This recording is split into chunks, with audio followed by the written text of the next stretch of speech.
15 years ago this week, Ian Curtis, the lead singer and songwriter of cult Manchester band Joy Division, committed suicide. Even in an industry reared on the rock myth of live fast, die young, his sudden death on the brink of international success was considered a tragic waste of a unique talent. Until recently, little was known about Ian Curtis, whose dark lyrics echoed an equally dark temperament. Now, a new book, Touching from a Distance, by his widow, Deborah Curtis, paints a portrait of an anguished figure tormented by deep depression. Its publication has renewed interest in Ian Curtis's life and in Joy Division, whose back catalogue is being reissued next month. The Late Show's Mark Cooper talked to Deborah Curtis to discover more about the man behind the myth. Shortly after Joy Division's lead singer Ian Curtis killed himself in May 1980, the single Love Will Tear Us Apart finally took the band into the top 20. This wasn't merely a reaction to Curtis's death, but confirmation that the group had been on the verge of stardom. In career terms, Ian Curtis had everything to live for. So why did he take his own life?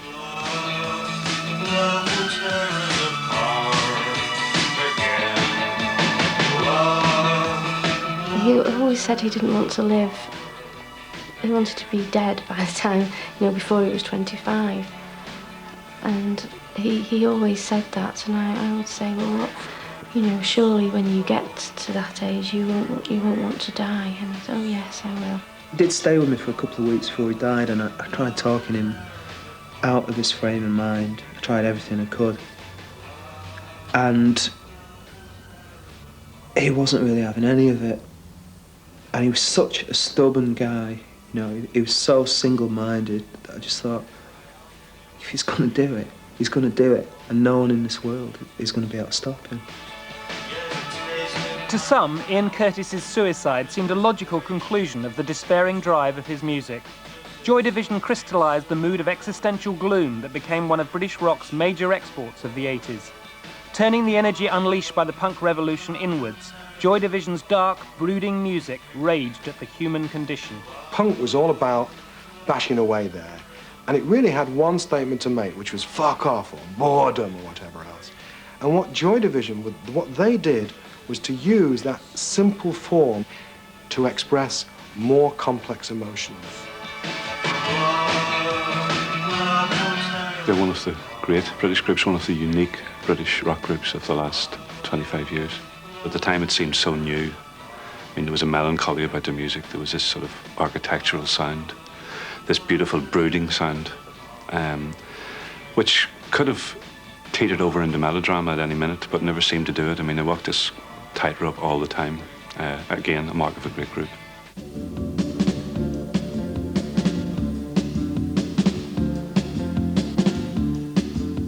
Although Joy Division are always seen as a Manchester band, Ian Curtis came from Macclesfield, a small affluent town 20 miles away. Curtis grew up in the town's most deprived area, but made it to the prestigious local grammar school.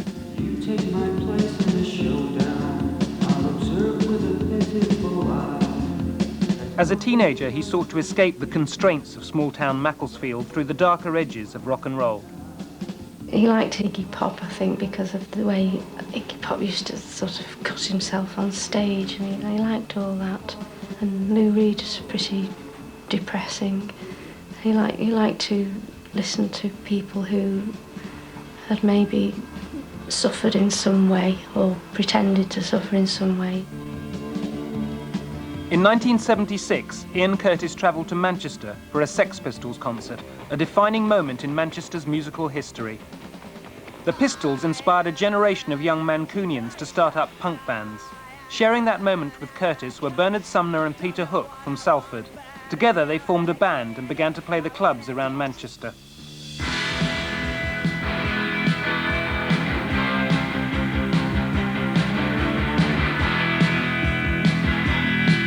To the center of the city where a road's been waiting for you.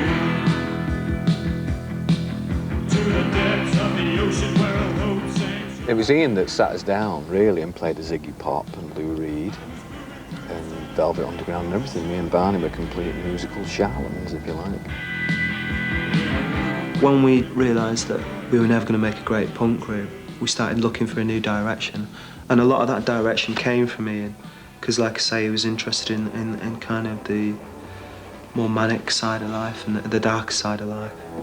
I did everything I wanted to. In the late 70s, Manchester was economically depressed and widely regarded as a cultural backwater. Interesting things were happening there, however. On Joy Division's debut album, Unknown Pleasures, punk rock collided with northern soul and European dance music, while Curtis's lyrics and crooning vocals evoked a mood of loss and melancholy that seemed rooted in Manchester's post-industrial landscape.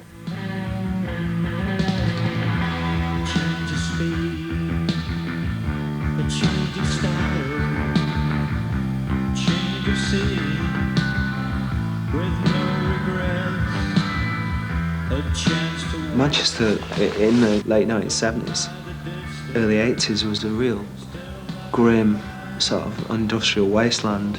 You know, there was nothing outside to look at or enjoy, so you went inside yourself. His essential subject was the human individual spirit. He was delving deep within himself. And occasionally some of the songs sounded quite frighteningly real. At other times they sounded quite harsh and cruel, and it always felt to me that that cruelty and that harshness was directed inwards to himself. I got hold of the original file that he'd had in his bedroom at Victoria Park Flats. I was shocked to see that the writing was almost as depressing as what he'd written later on, and that was from when he was 16, talking about how bad the world was.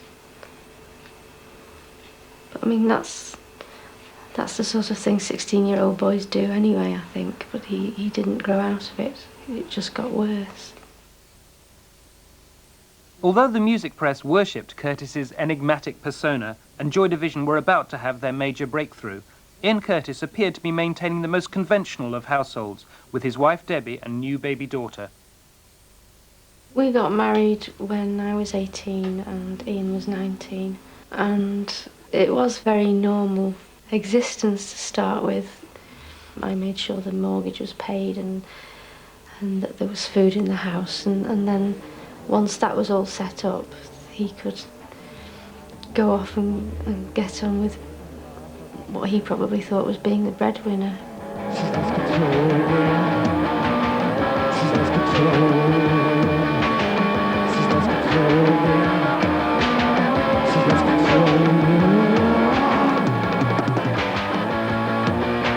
While Ian Curtis's domestic life may have seemed normal, his music and stage performances were becoming ever more intense and unhinged. He became ill, suffering bouts of depression and eventually developing epilepsy. I saw a Joy Division show, a short, dramatic show in a little sweaty club. At one point in the show, he suddenly went somewhere else. He started to do this dance, which looked like he was actually having a fit of some sort.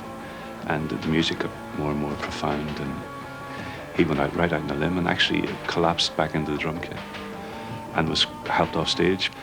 And it was suddenly the whole sort of line between the performance and the guy's life was just broken. I mean, it was just the wrong game for him to be in, really. Because, I mean, being with a band, and the doctor said to him, right, OK, you've got epilepsy, which is quite a common thing, unfortunately, these days. You need to take it easy. Don't get yourself worked up. Don't drink. Don't get too tired. Make sure you have a nice, even diet, and make sure, you know, you take everything easy. And then what do? We go and tour England for 4 weeks in the back of a transit van. Despite Curtis's personal problems, Joy Division finished recording their second album, Closer, in early 1980. Still regarded as one of the great rock albums of the 80s, it makes for harrowing listening. The lyrics couple a medieval sense of mortality with an agonized awareness of the trials and the horrors of the 20th century.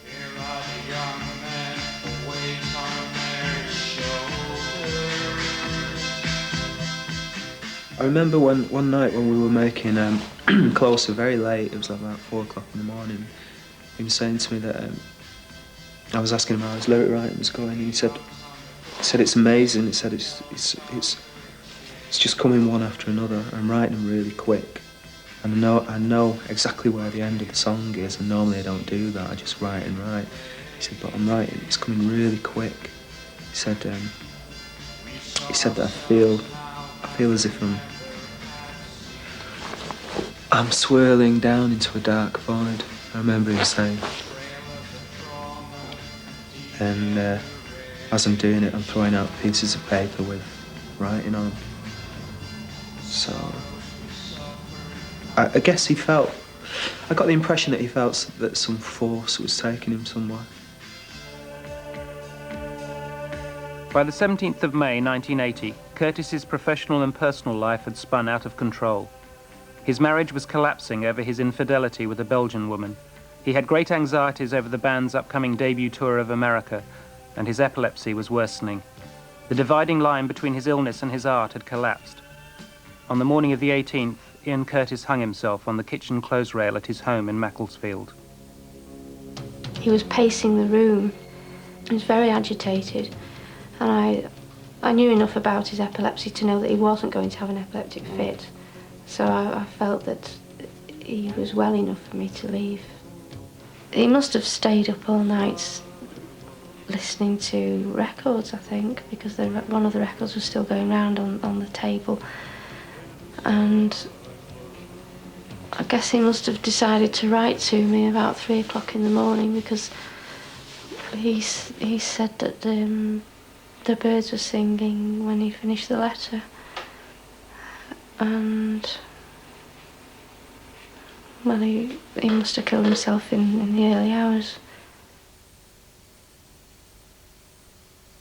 People kind of think that there's a trail that you can follow through the music and come up with a conclusion why it ended in such tragedy. Maybe there is, I don't know, maybe there is. And that's what the residual interest is, you know.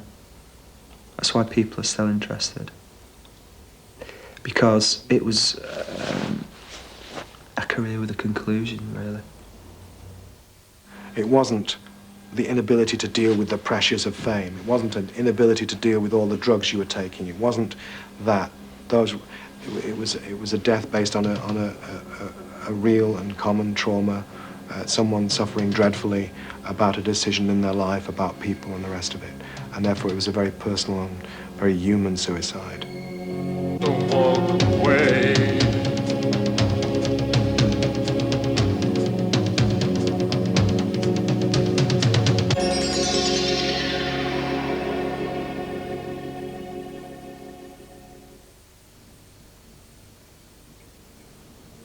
Joy Division's Ian Curtis.